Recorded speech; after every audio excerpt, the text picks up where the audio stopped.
Big game tonight.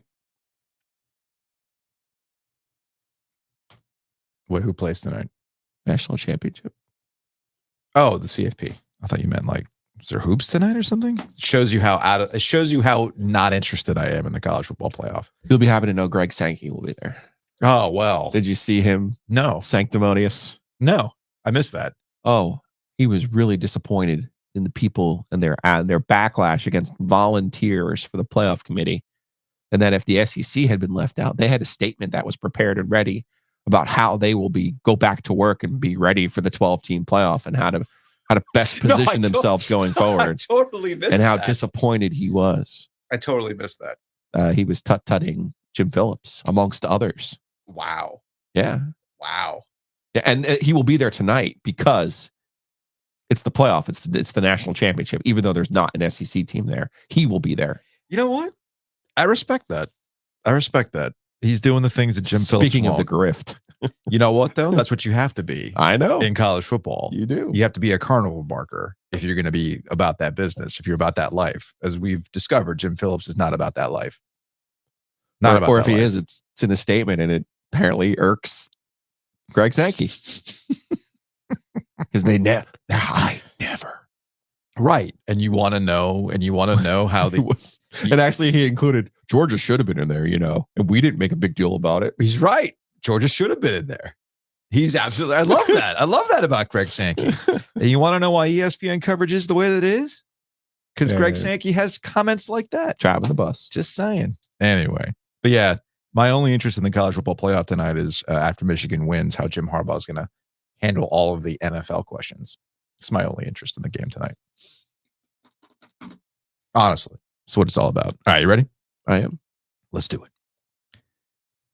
Let's podcast alongside Joe Giglio. I'm Joe Ovias inside Eford Studios, downtown Raleigh.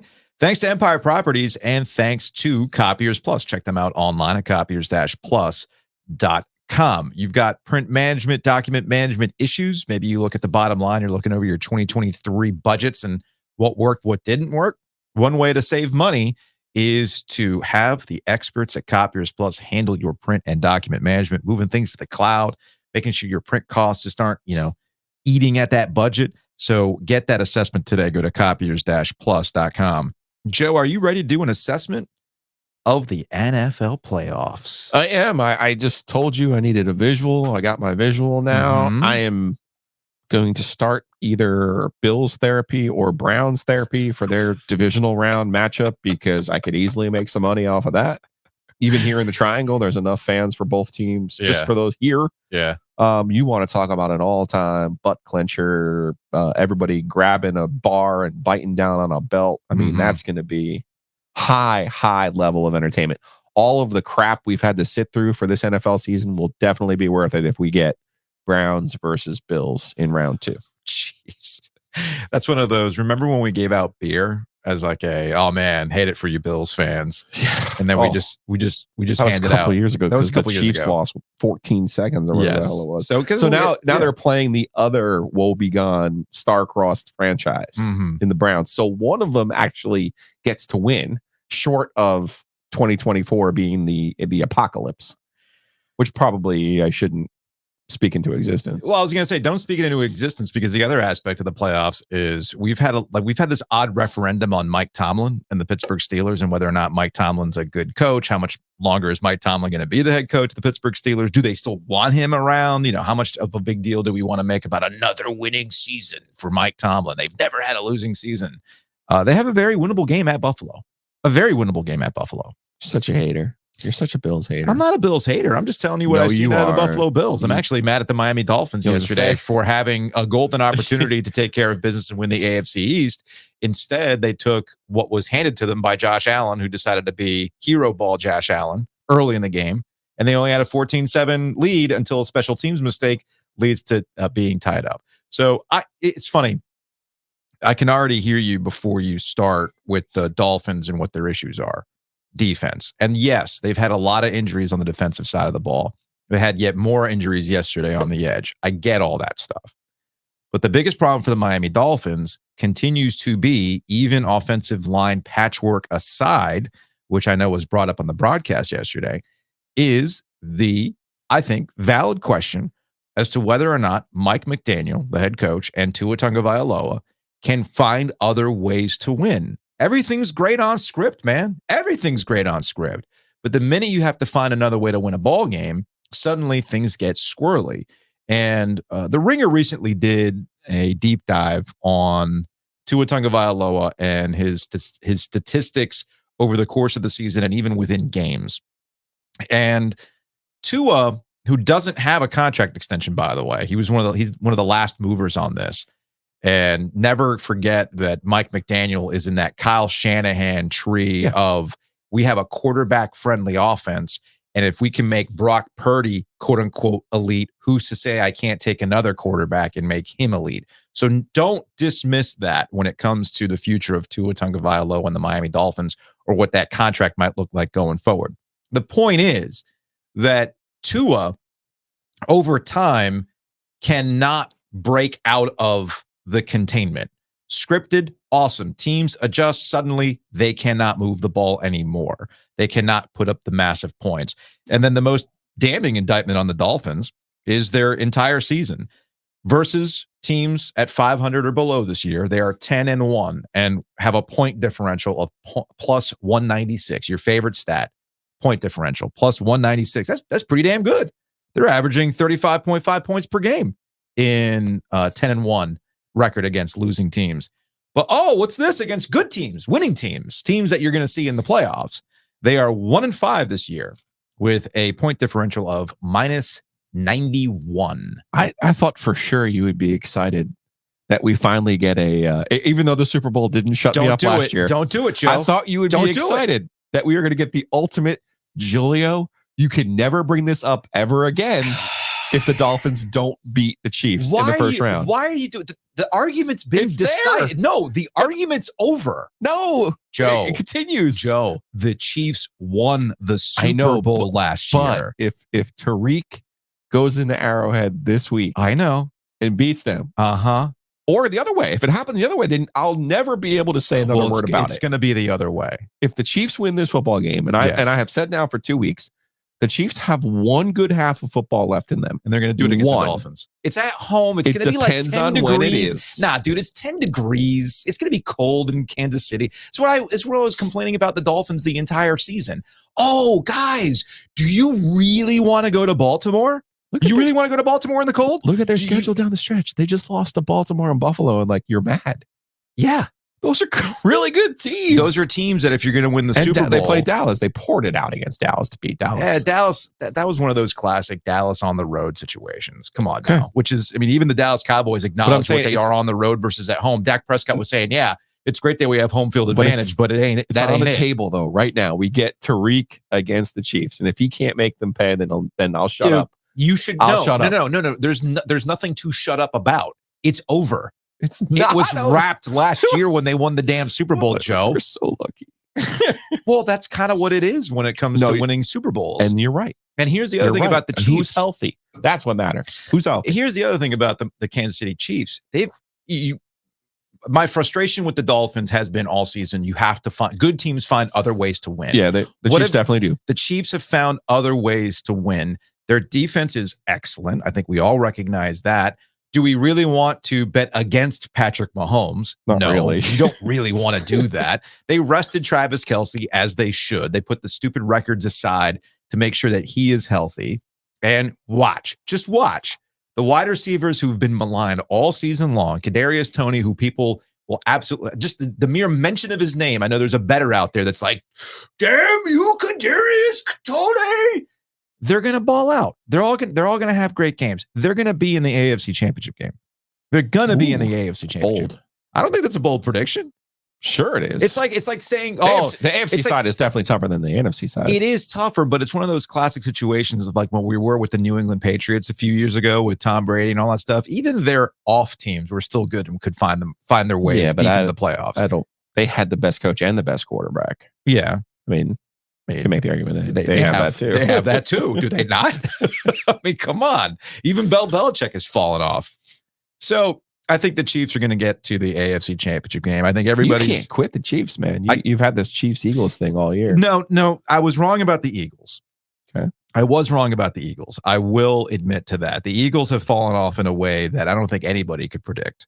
I mean, they didn't try this week. Dude, how do you not try? I mean, you have it's not like the division was out of play. Yeah. They lost in the Super Bowl last year at the risk of being a broken record. But they were 10-1. I'm just telling you, it is a force bigger than all of nature when you lose in the Super Bowl. I think there's a bigger issue with the Eagles that's finally coming home to roost. The fact that Hurts is not healthy. Maybe my dislike, you see his finger, by the way?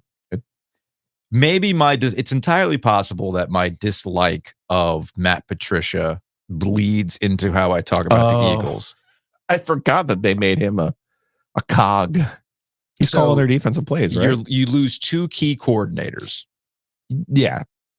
So to your point, Super Bowl hangovers are real. In part because of you can't retain everything. You can't retain all staff the things. And the ancillary players. Well, when you lose key cogs of what made you successful, both offensive coordinator-wise and defensive coordinator-wise, and you're left to elevate Matt freaking Patricia, who hasn't really done much of anything after leaving the nest of Bill Belichick, well, you've kind of given the game away at that point. So I think the Eagles are essentially going to be one and done in the playoffs, and we can talk about. Yeah, they're one and done. Baker Mayfield? Yes. They're one and done, dude. They're one and done, dude. Telling you. Come on. Against that Giants team?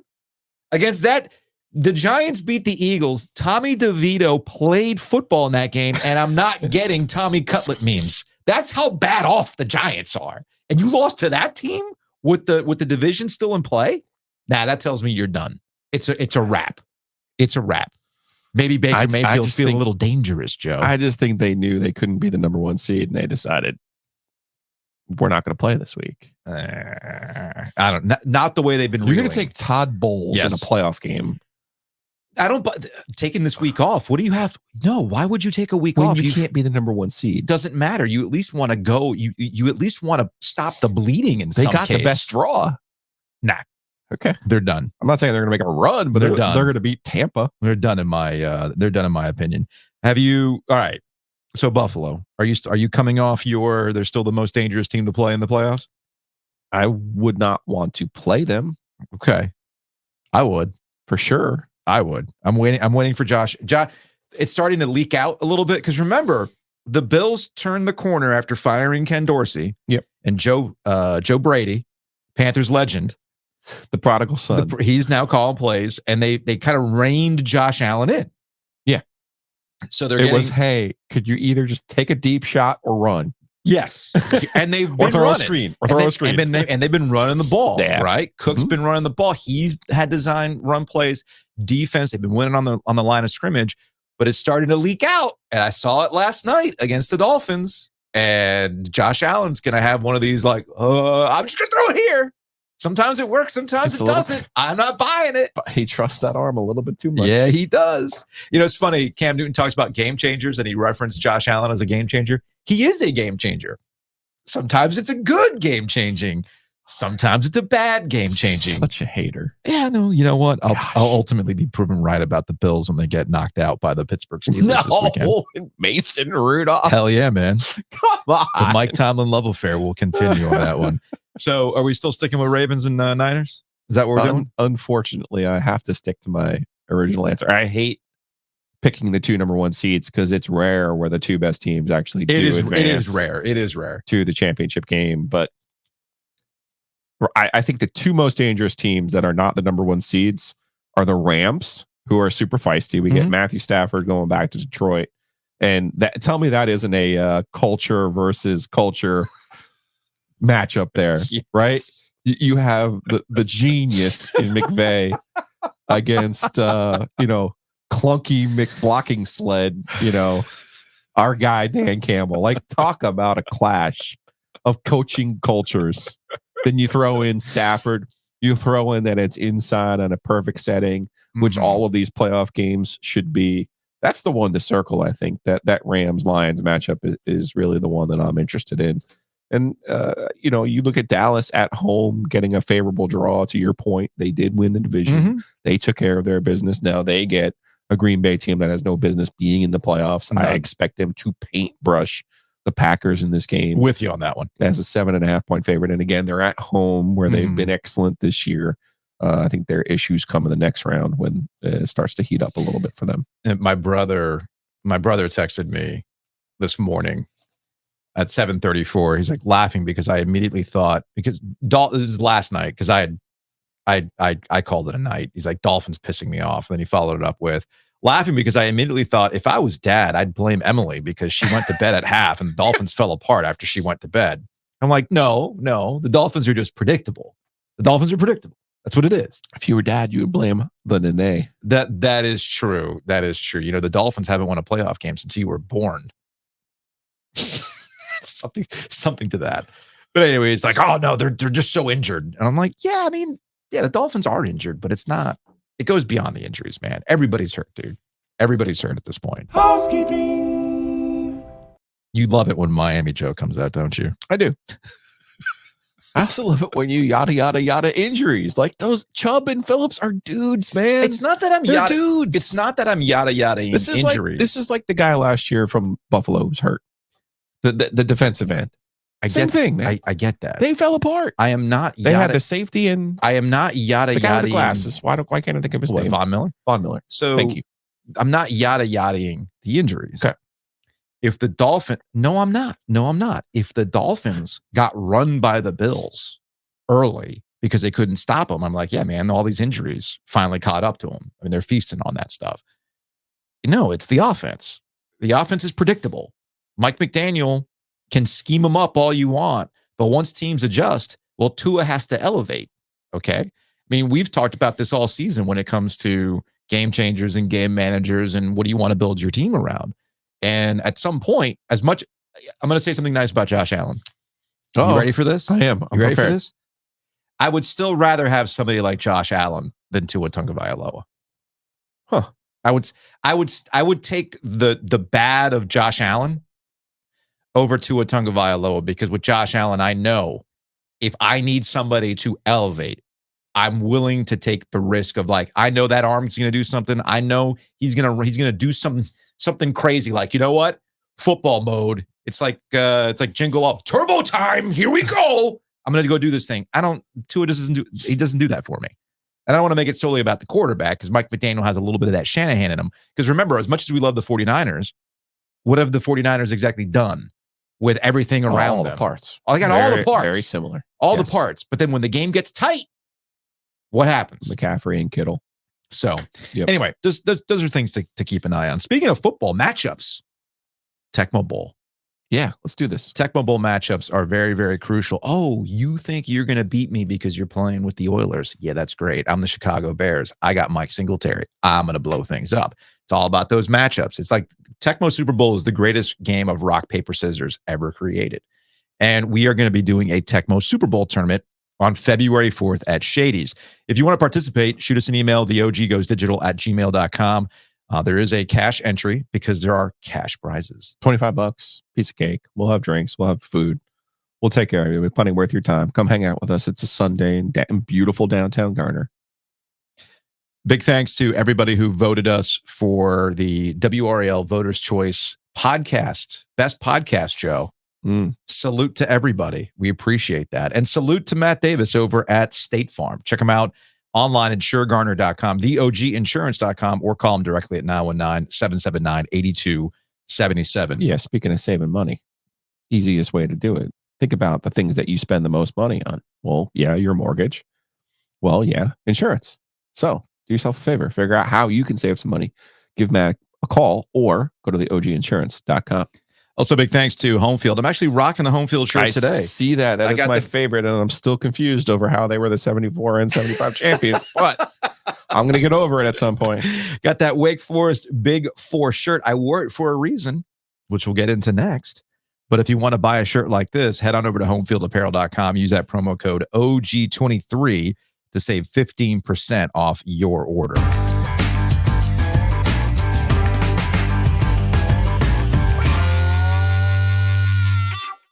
And the reason why I'm wearing the Big Four t-shirt today from Homefield is because the Big Four is back, baby. Look at the top of the ACC basketball standings, Joe. What do you see?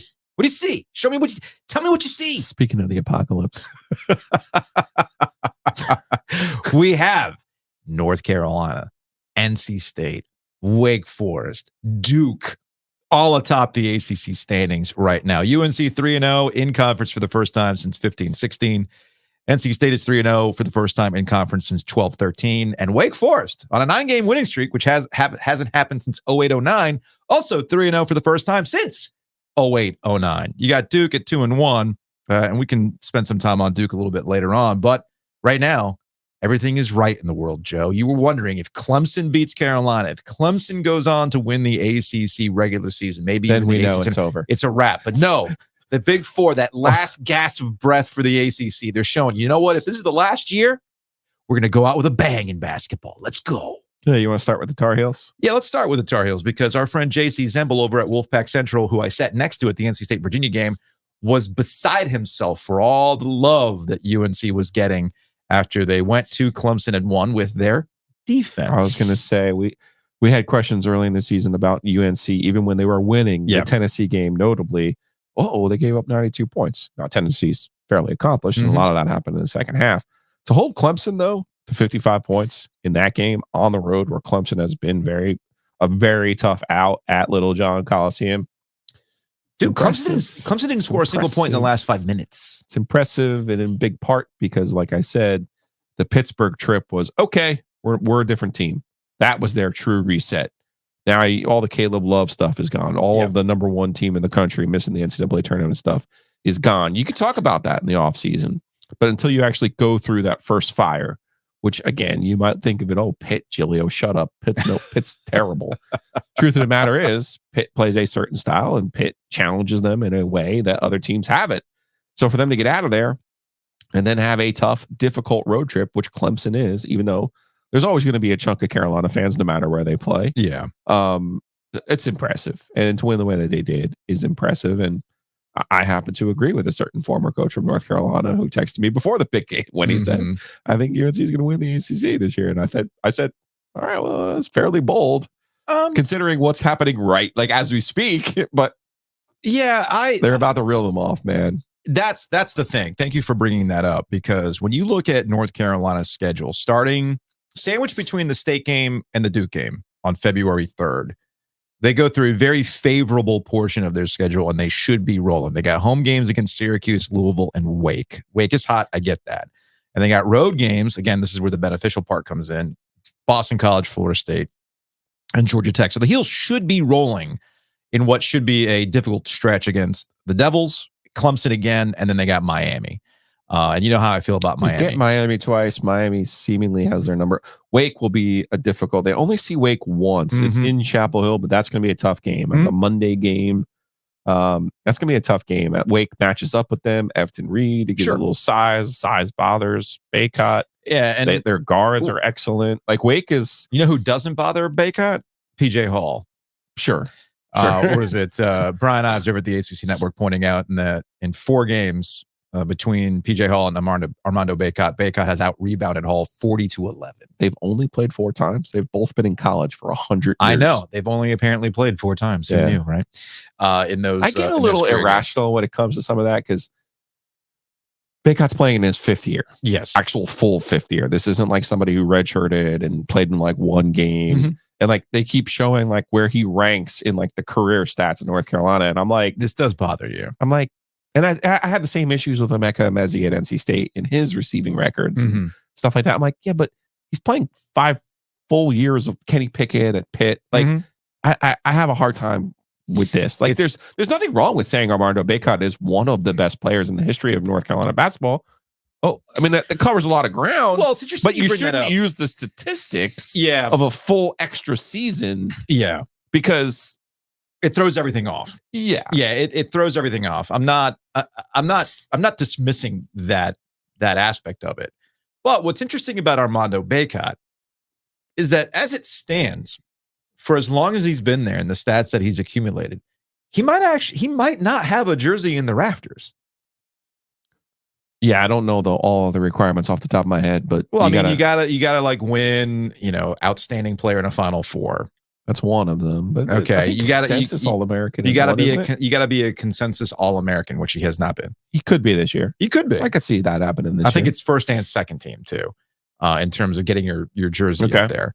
So there's I'd have to pull it up. ACC Player of the Year, I would assume is also one of the. He's not. Okay. He hasn't been ACC Player of the Year. Okay. So, but when you actually start to think about the Armando Bacot, he's not the best player on this team, by the way. He's not. Okay. He's not. But just making sure we're on the same page. But Bacot, at least in this game against Clemson, and what we've seen so far in North Carolina's turnaround this year, is that Bacot's being Bacot. You like to call him the garbage man. Yeah. He's in racking the best possible way. He is racking up rebounds as he should. It's what North Carolina basketball's. What do we know about North Carolina basketball? But 16 rebounds in this game. So again. But about the career arc, Hubert Davis talked about this after the game in that, all the jokes about Bacot and how long he's been there. He's done. This is it. There's no more college ball for Bacot. Hope. You'd think. Although if you're Armando Bacot, life's pretty good. You got your NIL. Who's to say that? Is he an NBA player? I don't know. I don't think he is. But what would you rather do? Would you rather kind of toil around in the G League, or would you rather do this? Right. So, absolutely don't blame him for taking advantage of the rules that were presented to him. Davis brought this up in that, Bacot has a sense of urgency because this is it.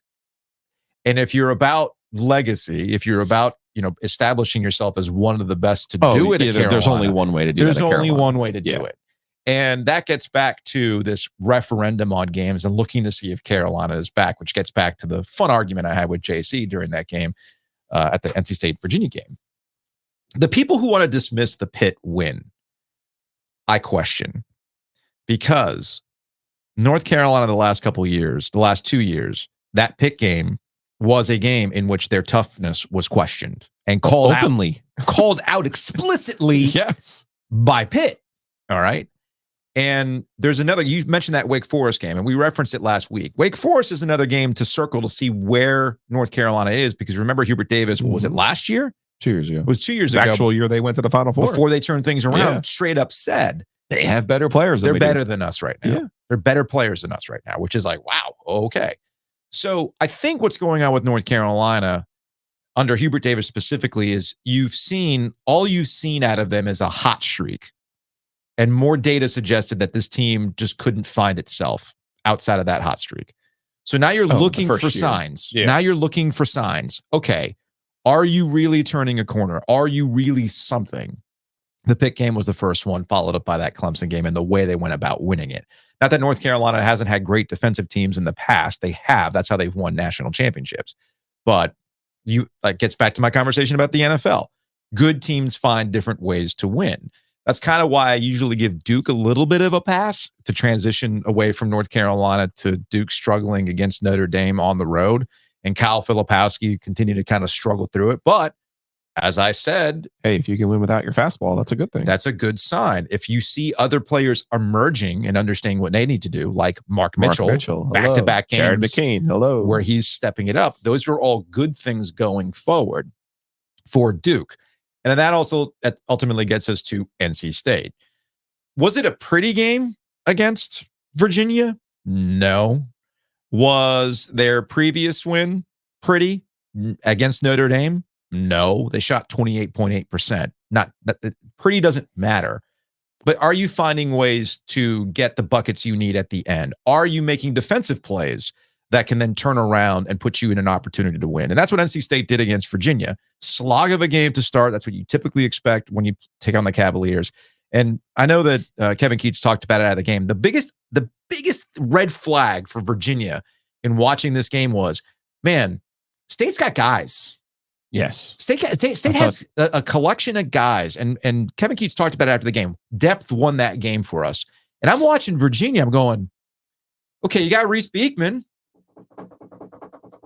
What else? Yeah. What else we got going on here? And they took advantage of Virginia is the big loser in the NIL transfer portal era. Yeah. Not that they haven't had transfers perform well for them in the past. Anthony Gill, one of my favorite. Actually, he is my favorite Virginia player of all time. Let's be real here. Okay. I actually liked somebody from Virginia. Hey, what do you know? They're big losers in this. They were contending and winning national championships, and now they're not to belabor the point, their roster is very limited. Mm-hmm. I thought what was good for NC State. Now, one of the best assessments I've ever heard about NC State was from my friend Torin Doran over the summer when he'd been working with Kevin. He's now working for the Utah Jazz's organization.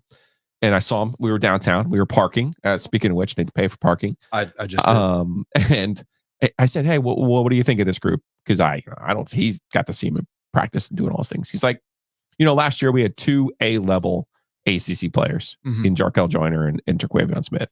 He goes, "I think there's more good players on this team, but we don't have 2 A-level guys. And our best player is probably a B." And I said, "Okay." He's like, "But we have a whole bunch of B's and C's, whereas last year I felt like we had 2 A's, a couple of C's, a couple of D's." Sure. He's like, "We got a bunch of B's and C's." And he's like, "And that's going to be good some games." This was an example of one of those games. The person I was truly impressed with in this game was Middlebrooks and Rice. I thought those 2 guys came in. Rice was the best athlete on the floor if Dennis Parker wasn't, right? They was like, "Oh, well, look at NC State. They're a whole lot more athletic than you are." And those guys are making plays and taking advantage of the opportunities that they had. So you look at all the balance in this game: Parker, Taylor, Horn. Again, Middlebrooks, to me, Kevin's doing a very good job with Middlebrooks and Burns and Diarra. Diarra not as much in this game. Diarra was really important in the Notre Dame win. It's just a balanced kind of across the board. Take a little bit of the turn. You brother-in-law that thing. You ham and egg it, and you make it work. And now, is that going to work against Carolina on Wednesday? My guess would be probably not. No. Is that going to work? With Wake, I could see them splitting with Wake. Those are big games. Those are really, really big games for them. But I don't think there's a monster. While you and I are very complimentary of Carolina, I don't see Carolina as a Final Four team. No. So this isn't 2019 where you had 3 monsters in the ACC and State couldn't get over on any of them. I think there will be nights where they're at home and they look good and you see everybody and everybody's contributing and helping and doing a little bit of something where it's going to work for them. And then there's going to be games where they're probably overmatched and you go, well, that's where not having a Jarkel, not having a Turk really kind of hurts you. It's interesting you bring this up about North Carolina. I expect North Carolina to beat NC State on Wednesday. Yeah. Will Roy go to that game? He hasn't been to Raleigh as a fan yet. So Roy's got to go to a game. Roy's got to go to a game at PNC.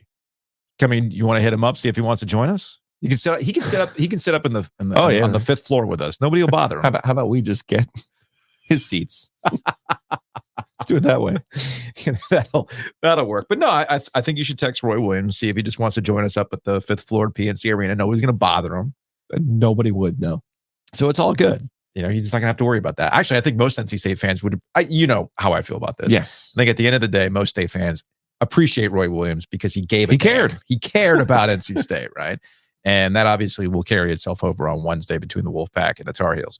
You mentioned at the start of when we talked about Carolina, you mentioned the Tennessee game because I had jotted that down too. It's like, it's great that they beat them 100-92. And I remember saying and having that conversation, awesome, but you're not going to be playing a lot of these games in the 80s and the 90s. You're just not.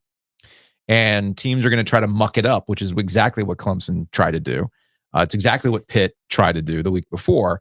How are you going to fight through that? They've shown you twice over they're able to fight through that sort of stuff. But the reason why I brought up Tennessee is because they followed that up with losses to UConn and Kentucky. And both you and I were of the opinion, yeah, man, it's all in how you view this team versus that team. I think with UConn, hey, man, that's a team that can go out there and win it again. Yeah, right? You're talking about 2 of the most talented teams in the country. Kentucky's got straight talent. Yes. Right. Like that aspect of it. Now, what do we know about the NCAA tournament? Matchups matter. They do. A little luck matters. It does. And based on what I've seen out of the Tar Heels so far, do I think of them as a Final Four contender right now? Not necessarily. But let's see how the rest of the year plays out. Let's see how Elliot Cadeau gets out of a freshman slump. See where the confidence goes too, because like I said, they're about to reel off a couple here. They are. So Seth Trimble, by the way, has done an amazing job off the bench, playing really well, stepping up. We saw that in the Pitt game. We saw it in this game against Clemson. And Cadeau has hit a freshman wall. I think we can finally admit that, hey, all right, he's fighting through it right now. Yeah. And he's got to find his shot. If they're going to go next level, what a luxury. As much as I praise him for not turning the ball over, making plays, you're not asking him to shoot. At some point, he does have to find a shot. Yeah, he can't be Stillman White. Right. Yeah. He's too talented for that.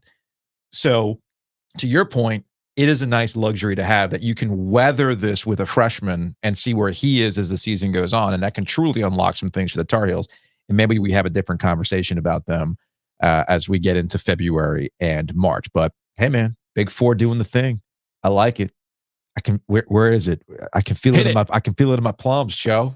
I can feel it down in my plums.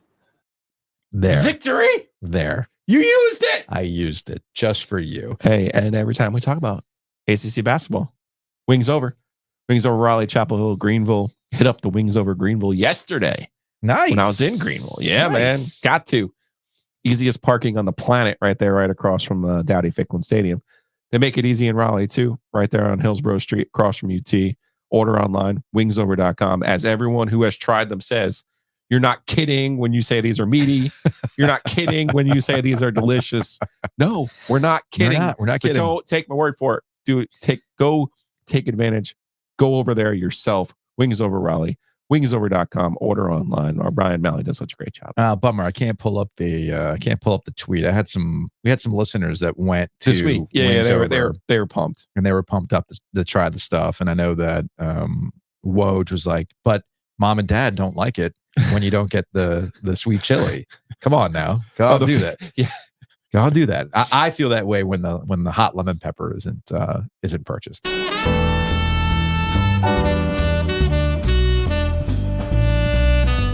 Big thanks to Hometown Realty for sponsoring Ovias and Giglio. I don't know if you pay attention to these types of things, so maybe we're telling you something you weren't aware of, but rates are coming down, Joe. They are. We are at historic highs, making things difficult to sell a house, buy a house, refinance. But rates are coming down, and you might find yourself wanting to take advantage of that, and that's where Hometown Realty can help you out. Yeah, when the rates come down, that's when the frenzy starts. There's a buyer frenzy. So beat that frenzy. Go to myhtr.com and get a little head start, because you can buy, you can sell, you can calculate, but the timing is what's important, and you need HTR to help you. Real is simple when you go there. myhtr.com, you'll see it. Buy, sell, and now, of course, calculate. Also, big thanks to Whitaker and Hamer for sponsoring Ovias and Giglio. They're also going to be helping us out with that Tecmo Super Bowl tournament. Check them out, wh.lawyer. You go buy a house? Cool. You got to take it to closing? No. You know who can do that? Whitaker and Hamer can do that. You've got a traffic violation because you went to Greenville and got popped for a ticket? Not this time, though, Joe. Not this time. No. But just in case. Don't jinx me. I haven't gotten one yet. Just in case. Well, you know what you can do? You can use Whitaker and Hamer. Check them out, wh.lawyer. And I will congratulate our friends over at Whitaker and Hamer for winning top law firm on a certain media company's awards. So congratulations on the voter's choice for Whitaker and Hamer. Look, some of us get sheet cake. Some of us don't. So I'm going to go ahead and enjoy winning that one. Okay.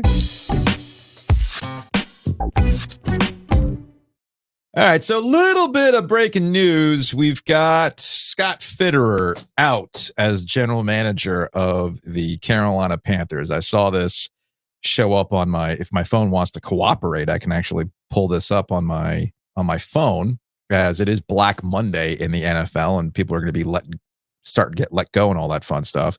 But yeah, this is from David Newton over at ESPN. General Manager Scott Fitterer fired, leaving Assistant General Manager Dan Morgan in charge of the day-to-day operations for the time being. There is a push. I was talking to some Panthers folks about this. There is a push for Dan Morgan to be the next general manager of the Carolina Panthers.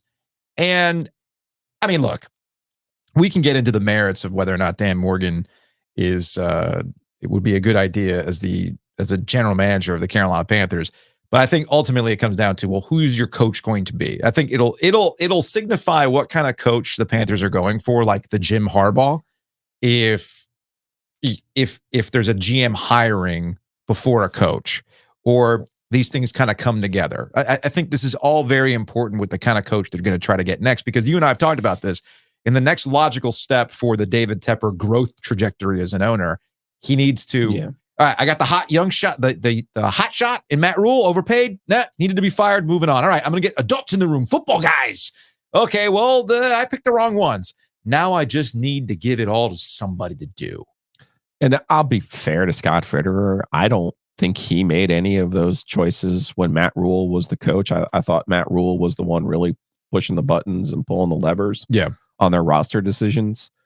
I don't really know what he did this past year with Frank Reich. Like, I think that was more of a David Tepper, let's go trade for Bryce Young. Let's go get Bryce Young. I think that was him. So in fairness to him, I'm not sure he ever really had the final say or it was his choice what was going on over there. But obviously the decisions that were made while he was the general manager were not good enough. And the failure at the top of the draft for the last 4 years has been evident for the Carolina Panthers. All you have to do is look at what the Houston Texans did this year. And I tweeted this and people were like a little bit rankled. I wasn't reducing it to CJ Stroud versus Bryce Young. Yeah, well, it was in 18 of the last 20 years, a team has gone from worst in its division to first, which the Texans now become 19 and 21 years. Yeah, they've made other smart moves. Please don't get me wrong. But Joe, I remember distinctly you and I being on the air talking to Bomani Jones, Houston native, and talking about, hey, does anybody really want to play for this, overtly racist owner? Does anybody want to work for this owner? Because Deshaun Watson didn't want to play for them. And the coach, they fired Bill O'Brien and they kept running through one and done coaches. And people not realizing in the NFL, it doesn't take that much. And stop with Nico Collins and Tank Dell. They're not the Marx brothers. They're not Jerry Rice and John Taylor. They're good players. And you can find good players in the draft, but you have to be smart enough to go and get them. And also you have to make the right move at the top of the draft, which they obviously did in CJ Stroud and Bryce and Will Anderson. But it's not that far off for the Panthers, I guess is what my point is here. So because people were like pushing back, like, oh, it's Tepper. And I apologize. I can't remember the racist owner's name down in Houston, but it's like, really, guys? Do you really? And maybe it's because he's gone away. Maybe he's just said, fine, let somebody else handle this thing. But it's like, what are we talking about here? Do you really think David Tepper's holding the Panthers back that much? You're thinking of Bob McNair. And the reason why you're bringing up Bob McNair is because during negotiations with the collective bargaining agreement, when it comes to matters of putting the fighting injustices and racism and things like that, Bob McNair has had some very problematic quotes that have been out there. So yes, that is why you keep bringing that up. So here's the issue with the Carolina Panthers and why there isn't a lot of optimism. And yes, David Tepper is a big reason why there's not a lot of optimism, because nobody trusts that guy is going to stay out of the way. I mean, it's as simple as that. And the Dan Snyder analogy keeps coming up. And I understand why there is an instinctive reaction to that and saying, well, let's not get too crazy. Now, let's remember Dan Snyder here for a hot minute, because we remember before his flaws, you're saying. What I'm saying about Dan Snyder, before he got out the paint, because he had to get out of the paint. All right. Because I was listening to before he was spying on cheerleaders, and I was listening to Wes and Walker out on WFNZ the other day, and Walker Mel was making a very, very good point about, like, look, let's not make David Tepper exactly Dan Snyder, because David Tepper hasn't done any of these things, from taking money off the top from other owners. Remember that? Sure. Which, I mean, that to me was the thing that, like, oh, you could do you want to spy on cheerleaders? Fine. You want to keep this racist name? Fine. Wait, did you take money out of my pocket? Oh, hell no. We can't have this, man. That's what owners ultimately care about. But yes, you brought up the workplace misconduct and just being a bad place to work. I get all those things. But before all that happened, there were many iterations of Dan Snyder, who loved this team so much, and I wanted to be a real football boy, getting in the way and making sure he had the right yes men around him. Last week, when everybody was losing their minds over the water toss, it was coming out that, yeah, the problem that David Tepper has is that anybody that would have told David Tepper no, anybody that would have told David Tepper, hey, man, maybe we need to do things a little bit differently, maybe this is something that you should not be involved in, they're all gone. They all left. Either he fired them or they left on their own. And that's where the Dan Snyder analogy comes in. They can say all the right things. I'm a patient man. I'm going to stay out of the way. I'm going to let my football people do things. But you can't help yourself. You can't help yourself. And the greatest accomplishment David Tepper has managed to pull off in owning this team has actually been not Messi coming to Charlotte, not bringing music to Charlotte. It's the fact that People in Charlotte are going, you know all those bad things we said about Michael Jordan? Maybe he wasn't good at being the owner of the Hornets. Maybe he was a little cheap, but he wasn't incompetent. That's a problem. And the Panthers have hit a point where it is more than being 2 years away from being 2 years away. Because what do we know about this area? And we've seen it with the Carolina Hurricanes. When you hit a rock bottom, people tune out. They are done with you. Yeah. And it takes not just 1 year, not just 2 years. It takes a couple of years of sustained winning to bring people back in the fold. Now, I think the NFL is different than not in that town, dude. Not in Charlotte. Not in Charlotte. You don't think if they start 5-0 that people won't be running back there? No, they won't. They won't. I do. I disagree. Yeah. Because I think ultimately they're going to associate all this stuff with David Tepper. And David Tepper is going to do something that keeps people away. They might get more people in the building, but who's to say they're actual Panthers fans? You just could have this year. You could just, that's been every year, dude. That's the thing about Panthers games. I know you've been to a handful of Panthers games. Yeah. Panthers games are where, over the last 5 or so years, Panthers games have become what I used to associate expansion era teams and how people started coming to games. When I was young and the Miami Heat were an expansion team, I went to games so I could see Michael Jordan, Charles Barkley, Shaq, etc. I wasn't there to watch Ronnie Cycli. I mean, let's be real. Although shout out to Bimbo Coles. My point is, you went because you wanted to see. Look at all those ACC legends you're naming, right? Where did Harold Miner go to college? USC. He was okay. That's a Baby Jordan. That's a Big Ten. That's a Big Ten legend. So the same thing with the Panthers, the Florida Panthers. I went because I'm like, I get to go see Mario Lemieux. I get to see Wayne Gretzky. All right, cool. The Panthers should be beyond that. That is a mature franchise. Right. You've been to 2 Super Bowls. You had a culture, by the way. You had one. And with Cam Newton and Greg Olsen, Thieves, all that stuff, you had a culture that you could not be fast. Like, you were so giddy to get rid of all your culture. And now you're left with a petulant owner that nobody wants to associate with. And the Panthers have found themselves back in the franchise expansion mode, where I'm going to these games because I want to see another team. Yeah. I mean, didn't you do that? You went because you wanted to go see Tom Brady. Yeah. I mean, I did it because I wanted to go see Phillip Rivers one time. I wanted to see Russell Wilson one time. So that's where the Panthers are right now. And I don't see this being turned around any quicker, because here's the other thing. We know the draft order.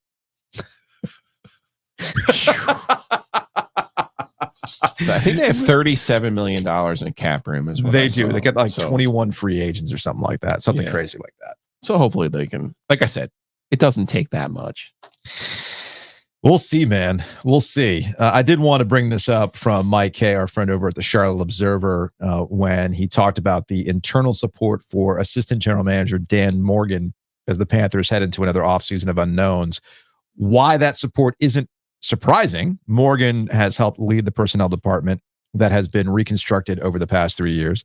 He was part of a group that made a decision to go get number one, and part of the scouting process in IDing Young as the guy, belief in the QB from an exec standpoint. He's also had a long-standing relationship with the organization as a former Pro Bowl player in Carolina. Something I thought was interesting at the time, likely coincidence, they had Morgan bang the drum, the keep pounding drum in week 11. They were 1-8. He was a member of the front office before the loss to the Cowboys. That was 8 days before Frank Reich was fired. So this gets to my ultimate point when it comes to Carolina Panthers and Dan Morgan, and why it might actually make sense if he ends up getting the job for all the reasons that Mike Kay laid out. When you not sure IDing Bryce Young is a positive, but well, okay, I actually had that jotted down to get to where we are next on the Carolina Panthers. But to wrap my point on Dan Morgan, when organizations hit a rock bottom like this, the easiest thing to do is to go into your past and go bring a guy that everybody loves. All right, Rod Brindamore. Perfect example. Hey, remember Ron Francis was a GM for a bit. Of course, you saw how that played out. Regardless, that's an easy play. About Bryce Young, I'm still convinced that we don't know squat about Bryce Young, because when you get the Panthers went like 340 some odd games straight without ever getting shut out, and they did it in 2 weeks. 2 weeks in a row they got shut out, and it's just a comedy of errors. Any good plays yesterday against the Tampa Bay Buccaneers were negated by dumb mistakes, like a procedural penalty. Or I'm sorry, it was a penalty in the line of scrimmage. It was an illegal formation or whatever it was for Marshall. And then, of course, there was the fumble out of the end zone. So anything that positive could have happened ended up being brought back. And we've seen this time and time again for Bryce Young. So any positive plays that get brought back, eventually the dam breaks. The offensive line, which has been a mess all season, eventually exposes Bryce Young, which we saw, again, play out against Tampa Bay Buccaneers. So I cannot sit here and tell you, and anybody telling you definitively, what they see in Bryce Young, yay or nay. Sure. Because the team was so bad on multiple levels that you cannot make a proper assessment, with the exception of one. There's one thing I can say definitively about Bryce Young that's been impressive. The one thing where he's proven the haters wrong, Joe. Do you know what that is? He's healthy for all but 1 week. I would say he was even healthy that week. Probably. He was benched for an ankle injury. That dude was benched in week 3. Let's be real. Now that we look back on it, one of the bigger concerns for Bryce Young was durability. Yeah. Here's this slight-figured guy, and he's going to be smallish, in front of a, everybody talks about how the game looks too big for him, like literally and figuratively. And there was a concern that at the NFL level, with a bad offensive line, he was going to, take him out of the game. He's going to get hurt. You're just hurting him. He's going to blah, blah, blah, blah, blah. He proved to be durable. And this is important. Because in a season where seemingly every week a quarterback was getting hurt. Anthony Richardson, CJ Stroud, both missed games. Trevor Lawrence has been dealing with it too, okay? Yeah. Everybody's been dealing with something, and he didn't. And in front of that line that left him exposed, and he took a lot of hits this year. The second most in the NFL this year. I would say that's the one positive, the one thing that Bryce Young proved the haters wrong on. Now, can you keep this up? Of course, it's a cumulative effect, but I'm just saying. Yeah, Joe, I'm just trying to look for the bright side. No, it's a good one. I'm just looking for the bright side, dude. It's a good one. But you're not sold on Bryce Young. You've never been sold on Bryce Young. Just 1-1 is hard. Yeah, like being 1-1 is hard. It is in that situation. I have actually been listening to Cam Newton, seeing some of his clips, and he's super encouraged about the way that he fights and the way that he's like, you can tell that he cares. He's like, and you have to care. Yes, it's like that's the first step. It's like, but I think he's kind of angling for the Panthers to hire him to work with him. Well, based on how did you see the clip of him calling out David Tepper for the water toss? Yeah, he's never got a job.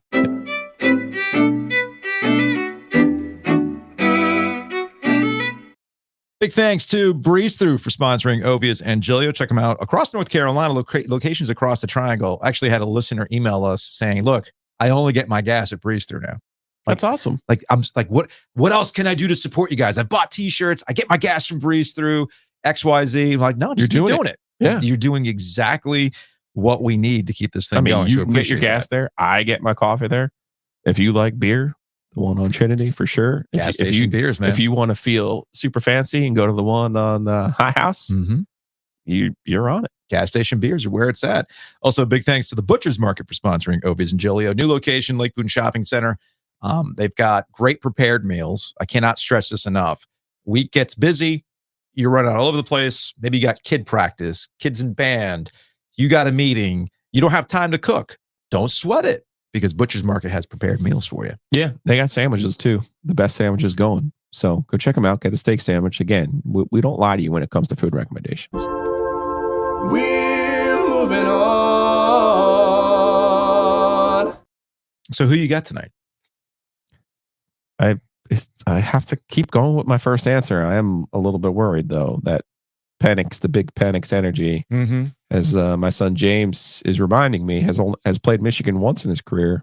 Yeah, when he was at Indiana and put it on them. Yeah, played well against them. So I expect his confidence to be high tonight in this game, and particularly after the way that he played against Texas.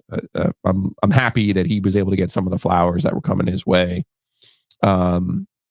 It's going to come down to, can Michigan control the line of scrimmage the way that they did against Alabama? I think they should be able to. But, I mean, it's hard to bet against the two NFL receivers and the quarterback.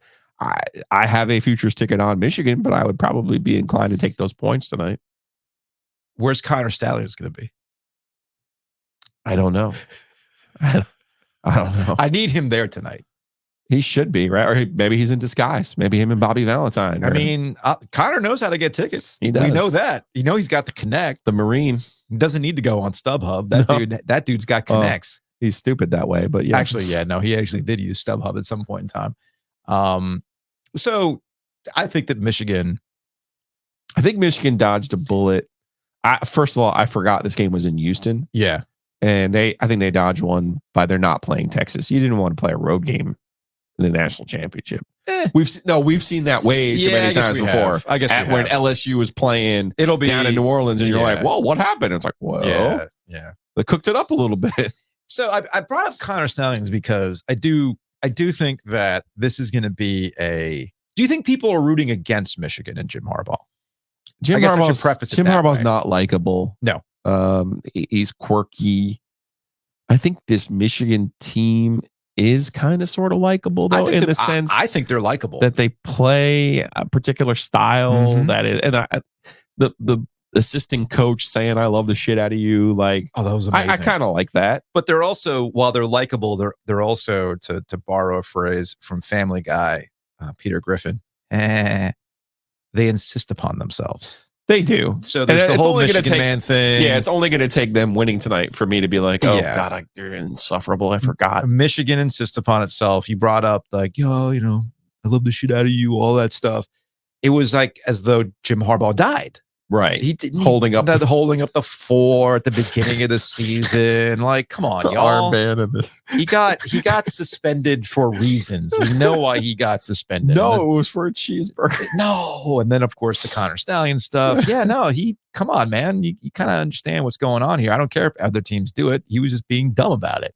And I think that's what ultimately leads to Michigan winning, in that sometimes the Empire does win. Yeah. Although it is weird to me that we're sitting here talking about Michigan as though it's the Empire. When's the last time they won a national championship? 97. And was that a full national championship? No. It was a split. They should have been the national champions on that year, but no, it was a split. So it's been a long ass time since Michigan has found that its place here. Yeah. So I think it's all things are coming up Michigan. And then the real Bo Schembechler was their coach forever and never won the national championship. To me, the real drama begins after the game, one way or the other, because Jim Harbaugh is going to be attached to a bunch of different NFL jobs, Panthers included. It'll be curious to see where he ends up. Yeah, I mean, I look at it and he could ride this thing off into the sunset, go back to the NFL. He could stay at Michigan. I think they've offered him a significant raise, but under the conditions of you cannot negotiate another deal, and we need you to be committed to us. And the next, I think it was a 4-year window where you can't, have these dalliances with the NFL.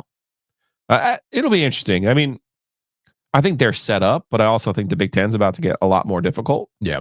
So it's up to him what he wants to do. I do think his brother has a real shot at winning another Super Bowl this year. Just walk off, secure the bag with an NFL team. Maybe he'll be the next coach of the Patriots.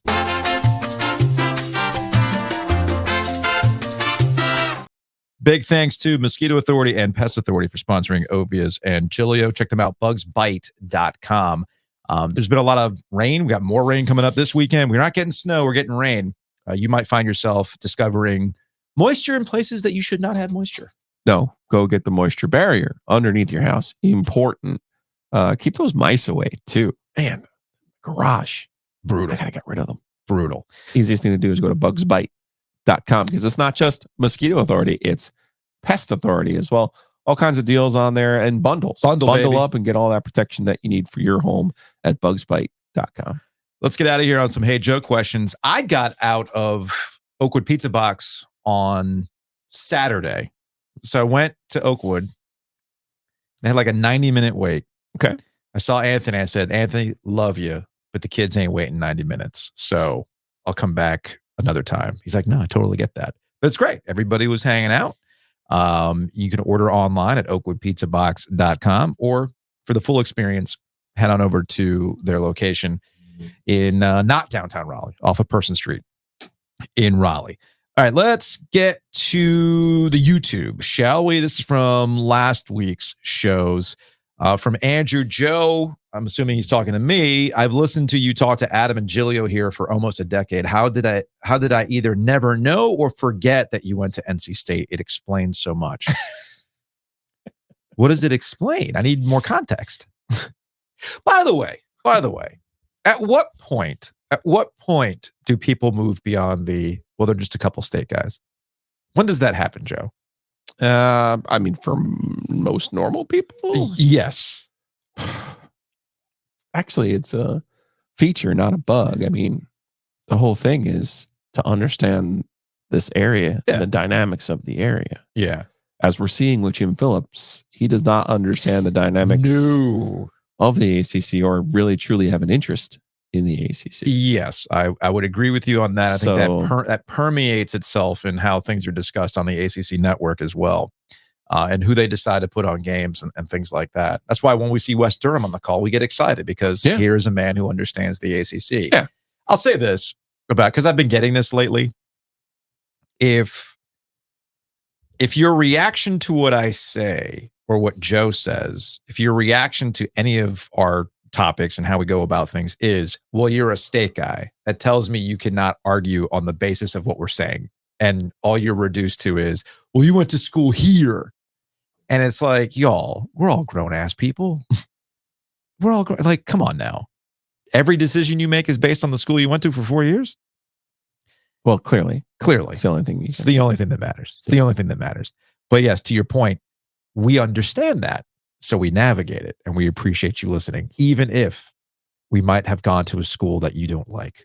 We love you anyway. That's what it's all about. All right, let's go to the YouTube Nothing Man. If there is a God, Wake Forest. It's very existential this morning. Whoa. If there is a God, Wake Forest would win the national title in hoops this year. That would teach the conference realignment money grabbers a lesson about what college sports is really about, Charlie Brown. Okay. What? That getting players in the portal from Gonzaga? I was going to say little old Wake Forest. Little old Wake Forest getting effed and read. Yeah, because, Hunter Sallis. Jeez. This is it. Chris Paul coming from Winston-Salem deciding from Joe, as called by Gilio and Ovia. This is from the Daily Tar Heel last week. Linda's Bar and Grill, which announced a permanent closure earlier in the week, will not be shutting down for good. Linda Williams, the restaurant's founder and the owner of the building, and her daughter, Kim Scott, are working to find a new owner. That doesn't necessarily mean that Linda's is coming back. But yes, it looks like there was a little bit of everything must go. I said there was some Glenwood furniture vibes on this one, but not. I don't think it was nefarious. I think we've seen this with other restaurants before. It's like, hey, like we can't make this work anymore. Then you stay open for as many months as you can, but then you realize, like, no, this isn't sustainable. No. I mean, look, we've seen this happen. It's the hardest thing there is, right? Grocery stores and restaurants. Yeah, dude. There's like the margin for error on that stuff is really, really thin. And if we look at examples on Franklin Street, there have been some places that were institutions that moved and were never the same again. Or what we've seen on Hillsborough Street, they reopen and it's just not the same thing. And then it is what it is. So anyway, hopefully things do work out for Linda's, because more character on Franklin Street, the better. The more character on Hillsborough Street, the better. And we'll close the Hey Joe with this one from Rob. Pat McAfee versus Norby Williamson sounds like the least entertaining wrestling match ever. Which I'm gonna respond to this with a simple question: do most people know who Norby Williamson is? Most? No. So this is one of these. That's not the ESPN guy who had the cocaine problem. No, not him. No, not him. That was Skipper. That was Skipper. Okay, it's everyone. So I'm not gonna spend too much time on this, because I do think that this is ultimately sports media navel gazing as a conversation more than anything else. You're also convinced this is a worked shoot. I am absolutely convinced that this is a bit. Okay. It is absolutely a bit, because Joe, we have seen this time and time again, not just in ESPN history, but also just media history. Howard Stern, I don't want to say he invented it, but he certainly he perfected the art of underdog who fights management.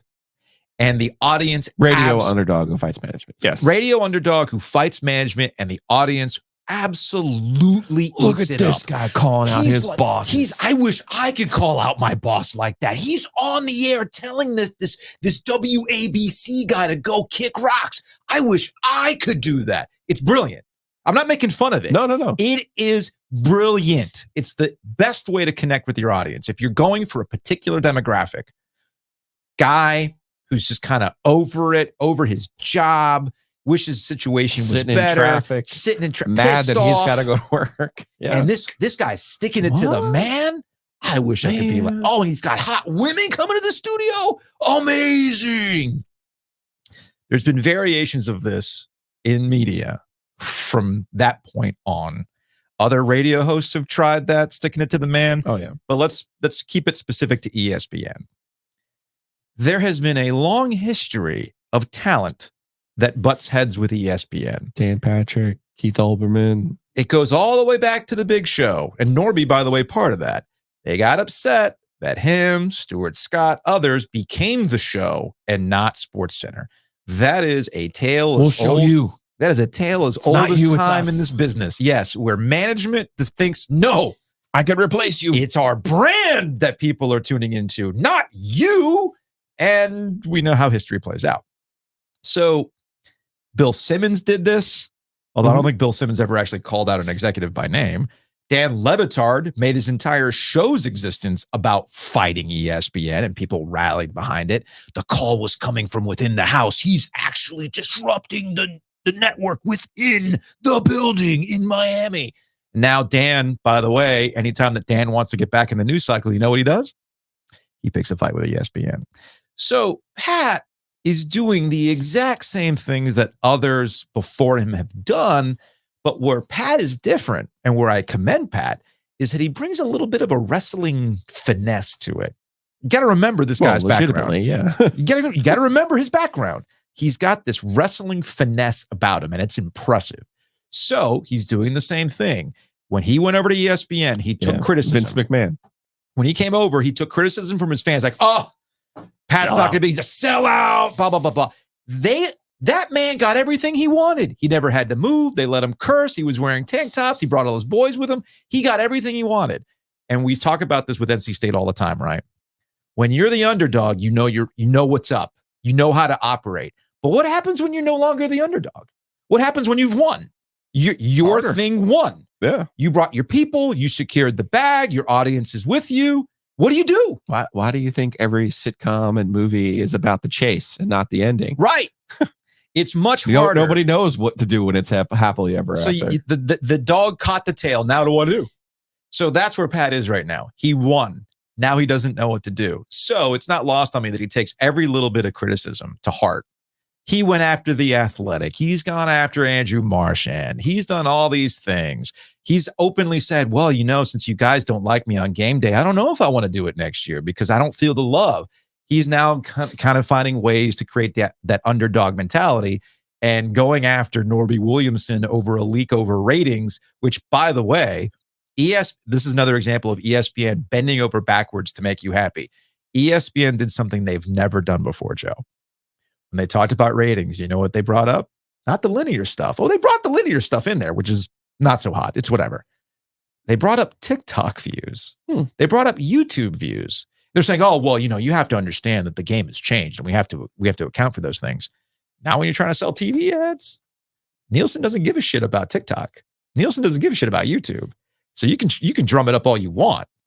They're kind of wondering maybe if this is not working out TV wise. But anyway, if you take anything from this conversation regarding Pat McAfee, he's not the first one to have the underdog thing. He's not the last one to have the underdog thing. He's not the first one to beef with ESPN executives. He ain't the last one to beef with ESPN executives. It's how you turn it into content that makes it different, how you differentiate yourself. And salute to you, man. You look directly in the camera and you called an executive by name and you didn't get suspended? Not pig face, yeah. And you didn't get suspended? Dude. Broke the mold, man. Nothing but respect for Pat McAfee. That's going to wrap it up. We will see you Tuesday.